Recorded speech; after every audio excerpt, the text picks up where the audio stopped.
Hi guys, welcome to my YouTube channel. අපි අපේ tutorial එකේ ඊළඟ වීඩියෝ එක පටන් ගන්න යන්නේ.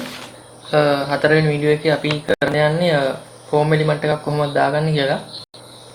එතකොට Bootstrap වලින් තමයි අපි අද ෆෝම් එක හදන්න යන්නේ. මම ගාව කලින් හදාගත්ත wireframe එකක් තියෙනවා මෙන්න මේ විදිහේ. form example කියලා header one එකක් දාලා තියෙනවා.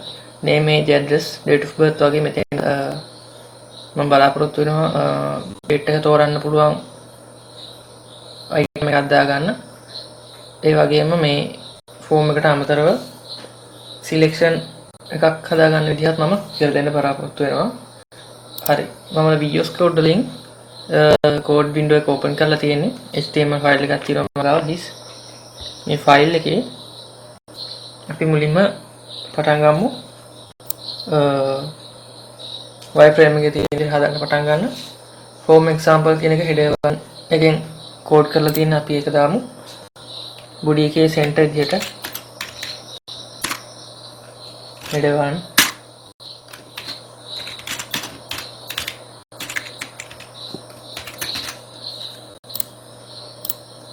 හරි ඒක ආවා. ඊළඟට අපි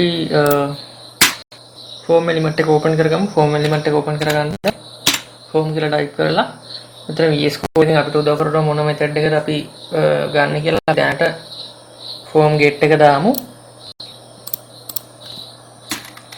මේ වීඩියෝ එකෙන් designing කරන්න විතරයි බලාපොරොත්තු වෙන්නේ. අපි database සම්බන්ධ connection හදාගන්න එක මේකෙදි කරන්නේ නැහැ. හරි.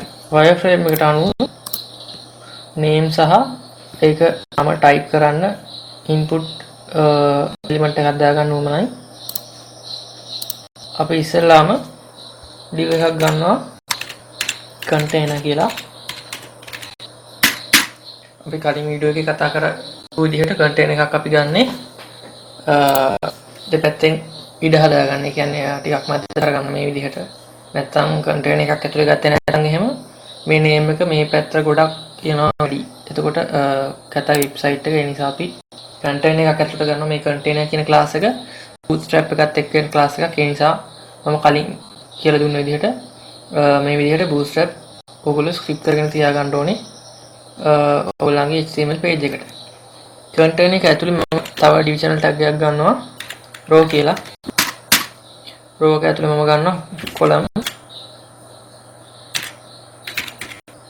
2 කියලා එකක්. ඊට පස්සේ column 2 එකේ උරුණාට පස්සේ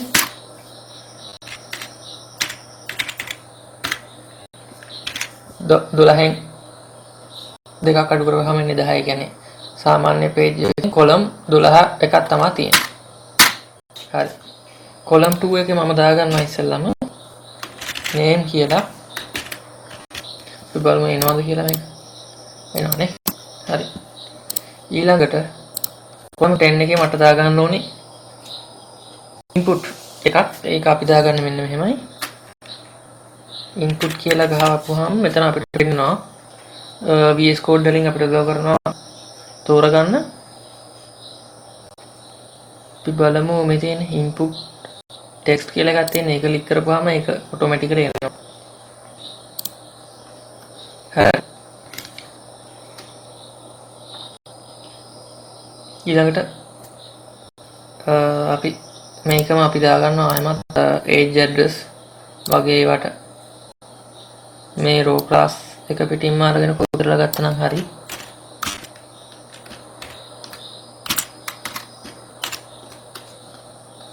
මේකට age දැන් මෙතන age එක දාද්දි number එකක් එන නිසා input type එක අපි number කියලා දාගන්නවා. දැන් refresh කරලා බලමු. හරි ඒක එනවා. මේක අපිට numbers එන විදිහට හදාගන්න පුළුවන් මේ. ඒක එතකොට මේ වෙන දේවල් type කරන්න බෑ, number එකක් විතරයි දාන්න පුළුවන්. අපි මෙතන පොඩ්ඩක් ඉඩ හදාගමු. br එකක් දාලා br එක දාද්දි row එක මේ row කියන div class එකෙන් පටන් ගන්න හැම එකම. ඒ නිසා ඒක ඉවර ඊට කලින් තියෙන්නේ මොකද්ද? අන්න එතෙන්ට අපි br එක දැම්ම නම් හරි. මේ විදිහට. එතකොට දෙකම මේ ස්පේස් වෙලා එනවා. edge එකත් හරි ඊළඟට අපිට තියෙන්නේ address dob මේකම අපි copy කරලා ගමු මේ container කියන div එක ඇතුලේ තමයි මේක ඔක්කොම දාන්න ඕනේ මේක ඇතුලට එන්නේ address මේක ඇතුලේ input type එක text මයි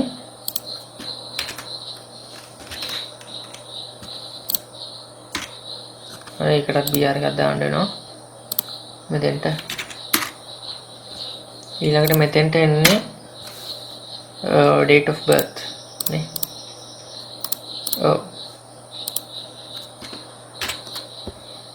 date of birth එකට අපි ගන්න ඕනේ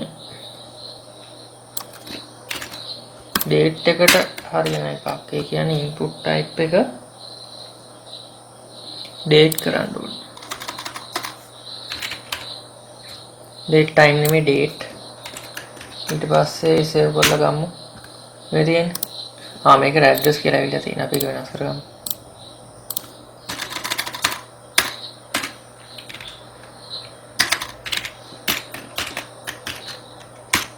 හරි ඔයගොල්ලන්ට පේනවා ඇති මගේ wireframe එකේ මේ input field එක එයා කෙලර වෙනකම්ම තියෙනවා අපි ඒක ඒ විදිහට හදා ගන්න නම් ක්‍රමයක් තියෙනවා මේ input type වලට අපි class එක දෙන්න ඕනේ form control කියලා equal form dash control එතකොට මේක ටිකක් ලස්සන වෙලා එනවා මේ වගේ නෙමෙයි අපි මේ හැම එකටම class එක form control කියලා දාමු input type වලට විතරයි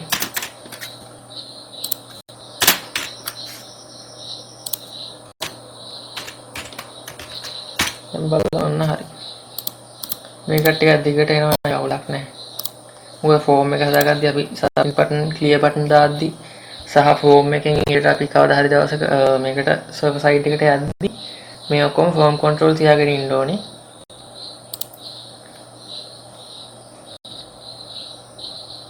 අපිට ඕන නම් මේක කුඩා කරගන්න පුළුවන් මෙතන column 10 නැතුව column 2 වගේ දාලා එතකොට කුඩා වෙනවා හරිද අපිට submit clear button දාගන්න පුළුවන් ඒකටත් අපි මේ වගේම එකක් ගමු row class එකේ div එකක් ගමු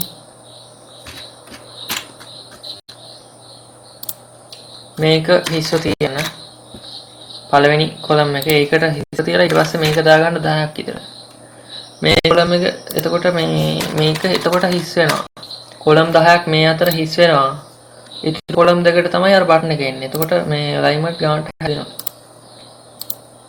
අනිත් column එකට අපි මෙතෙන්ට දාගන්න input type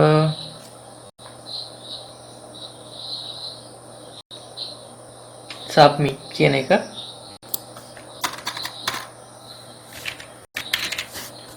input type submit class එක අපි දෙමු button කියලා btn ඊට පස්සේ btn primary කියලා වුණා වඩ දෙන්න පුළුවන් save කරලා බලමු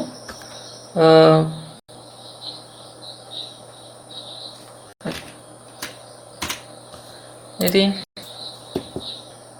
ඒක submit button එක click කරාම ඔයගොල්ලන්ට පේනවා මගේ web browser එක ටිකක් අර load වෙන්න හදනවා කියන්නේ මේ data එක එහා පැත්තට දෙන්න හදන්නේ ඒකට දෙන්න තමයි හදන්නේ උනාට අපි මෙතන form action එක දීලා නැති හින්දා මේ ඒක යන්නේ නැහැ නැත්නම් අපිට ඒකක් දෙන්න පුළුවන් දැන් මේ වගේ අපිට clear button එකක් දෙන්න තියෙන්නේ ඒකට type එක reset button primary මේ button primary කියන එකේ secondary කියලා මෙහෙම දිගටම තියෙනවා මේ bootstrap website එක ඔයගොල්ලන්ට ගිහිල්ලා බලන්න පුළුවන් මම website එක link එක දාලා පෙන්නන්නම් මෙහෙම buttons වල style එක change කරගන්න ගොඩක් විදි තියෙනවා secondary දාපුවාම මේක පාට මාරු වෙනවා වගේ පේනවා ඇති මේකේ තව එක classes තියෙනවා දැන් අපි primary secondary කියලා ගමු ඊළඟට මෙතන ටිකක් ඉඩ හදා ගන්න ඕගොල්ලන්ට උවමනා නම් ඔයගොල්ලන්ට පුළුවන් BR එක දාලා BR ගොඩක් දාලා මේක ඉඩ හදා ගන්න. එහෙම නැත්නම් ඕගොල්ලන්ට මම දැන් කියලා දෙන්නම් කොහොමද සිලෙක්ෂන් එකක් දාගන්න කියලා. සිලෙක්ෂන් එක ගන්නෙත් ඇත්තට මේ විදිහටම තමයි. අපි හිතමුකෝ මේකට අලුතෙන් ක්ලාස් කියලා එකක් දාමුත්. එතකොට මේක ආය රෝ එකක් අරගෙන අපි දාගමු. රෝ එකේ කොලම් පළවෙනි එකට දෙකක් දීලා අනිත් එකට දෙමුකෝ 10ක්. ඊට පස්සේ මේකේ ඉන්පුට් එකක් නෙමෙයි මේකට එන්නේ. මේකට එන්නේ සිලෙක්ට් එකක්. ඒක හදාගන්නේ සිලෙක්ට් කියලා ටයිප් කරලා මෙන්න මේ විදිහට. ඊට පස්සේ මේකේ name id දැන්ට අවශ්‍ය නැහැ. නමුත් අපිට class එක අවශ්‍ය වෙනවා.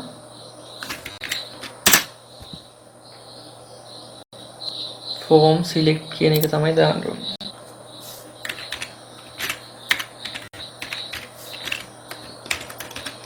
try කරලා බලමු. හරි මේක එනවනේ. මේ බටන් දෙක අපි පස්සේ පල්ලෙහාට ගමු. දැන් අපිට මොනවද ඔප්ෂන් මොනවද දාලා නැති ඉඳ තමයි මෙහෙම පෙන්නන්නේ.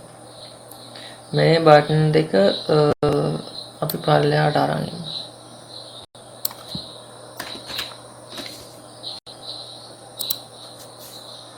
මේකට පහලින් දාගමු. හරි. දැන් අන්න හරි. එතකොට මේකට පස්සේ අපිට PR එකක් දාගන්න පුළුවන්. මෙන්න මේ රෝ එකට කලින් PR එක දැම්මම හරි. හරිනේ.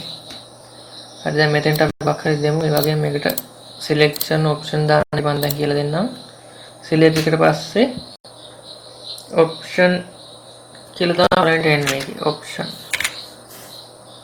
ඉතින් option පළවෙනි එක දෙන්නේ selected කියලා.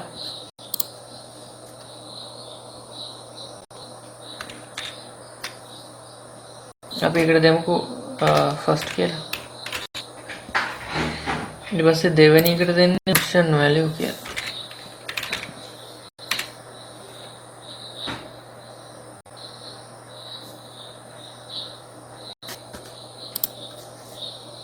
value එක එකයි.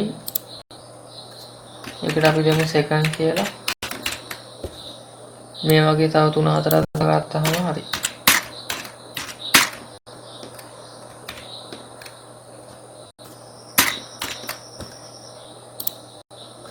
මේකට එන්නේ 2, මේකට එන්නේ 3, මේකට අපි දාමු third කියලා. මේකට අපි දාමු fourth කියලා.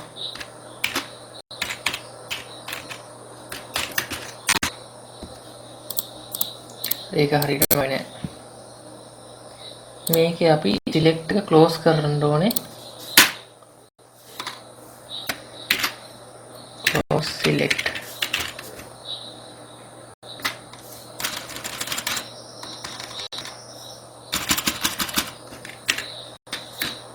එතකොට තමයි මේක හරියට හැදිලා එන්නේ. අවුලක් තියෙනවා. මෙතන select එක ඉවර වෙලානේ. මේක අයින් කරලා සේව් කරගන්න. හරිනේ. ඒ විදිහට තමයි selection එකක් හදාගන්න ඔයගලන්ට මේක පේනවා. දැන් මේක අපි ඉස්සරහට දැම්මොත් class කියලා මේක සම්පූර්ණ වෙලා යනවා.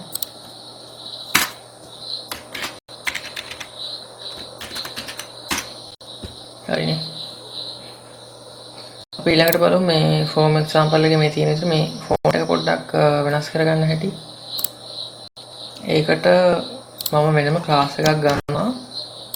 style වල වෙනම class එකක් ගන්නවා.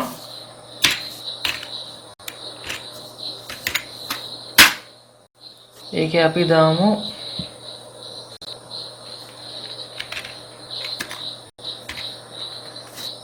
font family කියන එක. අපිට කම්පියුටර් දැනට තියෙන ෆොන්ට් හොයාගන්න විදිහක් තමයි notepad එකෙන් අපිට ගිහිල්ලා මේ බලාගන්න පුළුවන් දැන් තියෙන ෆොන්ට් මොනවද කියලා. මේ ෆෝමැට් එකට ගිහිල්ලා ෆොන්ට් වලට ගිහිල්ලා ඊට පස්සේ මේකේ මොකක් හරි ස්ක්‍රිප්ට් එකක් විදිහට තියෙන ෆොන්ට් එකක් ගමු. French script MT කියලා එකක් තියෙනවා. ඒක දැන් තමයි ඉන්ස්ටෝල් කරපු ඒවා නෙමෙයි තියෙන්නේ. මේක අරගෙන ඊට පස්සේ මේකට දාමු. මේක මේ විදිහට දාලා සේව් කරමු. ඒක ස්ටයිල් එක දැම්ම කියලා විතරක් අර h1 එක වෙනස් වෙන්නේ. අපි එකට h1 එකේ ක්ලාස් එක දාන්න ඕනේ. fancy කියලා. මොකද ඒක තමයි අපි දාපු මෙතන ක්ලාස් එක. දැන් බලමු. දැන් ක්ලාස් එක ෆොන්ට් ඇවිල්ලා ෆොන්ට් එක මාරුලා තියෙනවා. ඒතර මේ වගේම ෆොන්ට් එක තමයි නැත්නම් ඔයගලන්ට මේ වගේ වෙන ෆොන්ට් එකක් එහෙම නැත්නම් මේ ෆොන්ට් එක කම්පියුටරේට ඩවුන්ලෝඩ් කරලා ඉන්ස්ටෝල් කරලා ගන්නත් පුළුවන්. එහෙම නැත්නම් තවත් ක්‍රමයක් තියෙනවා. ෆොන්ට් එක ඩවුන්ලෝඩ් කරලා ඕගලන්ගේ දැන් HTML එක තියෙන ෆෝල්ඩර් එක තියෙනවනේ ඒක ඇතුලේ ඉන්ස්ටෝල් කරලා අපිට පුළුවන් මේ ස්ටයිල් එක ඇතුළේම ෆොන්ට් එක ක්ලෝස් මේ ඉක්වල් කරන්න. ඒකට තියෙන ක්‍රමයක් මම ඊළඟ වීඩියෝ ඔයගොල්ලන්ට කියලා දෙන්නම්. හරි. අද මේ වීඩියෝ එකේ අපි කතා කරේ ෆෝම් එකක් බේසික් විදිහට කොහොමද හදාගන්නේ කියලා. මේ වයර්ෆ්‍රේම් එකට අනුව තමයි අපි වෙබ් පේජ් එක හැදුවේ. ඒ අමතරව අපි සිලෙක්ෂන් එකකුත් දාගත්තා. ඒ වගේම සබ්මිට් රීසෙට් කියන බටන් එකකුත් දාගත්තා. මේ ඉන්පුට් ටයිප් වල වෙනස ඔයගලන්ට තේරෙනවා ඇති. මෙතන නමක් දාන්න තමයි මේ ටෙක්ස්ට් ඉන්පුට් ටයිප් එකක් දාන්නේ. ඒ වගේම ඉලක්කමක් දාන්න මේ විදිහට නම්බර් ෆෝමැට් එකට යන්නත් අපිට පුළුවන්. ඇඩ්‍රස් එකට නැවතත් ටෙක්ස්ට් එකක් තමයි එන්නේ. date of birth වලට අපි date එක දෙන්න පුළුවන් විදිහේ එකක් පාවිච්චි කරනවා. මේ විදිහට date එක තෝරලා දෙන්න පුළුවන්. අවශ්‍ය තොරතුරු ටික දාලා සබ්මිට් කරපුවාම ෆෝම් එකේ ඉන්ෆර්මේෂන් ඩේටාබේස් එකට යන්න පුළුවන් විදිහක් තමයි හදන්න ඕනේ. රීසෙට් බටන් එක ක්ලික් කරපුවාම අපේ එන්ටර් කරපු ඩීටේල්ස් ඔක්කොම රීසෙට් වෙලා යනවා. මේක තමයි මේ බේසික්ම ෆෝම් එක. මේකට ඔයගලන්ට තව සෑහෙන පල්ලෙහාට ඉන්පුට් ෆීල්ඩ්ස් වගේම ගොඩක් දේවල් දාන්න පුළුවන්.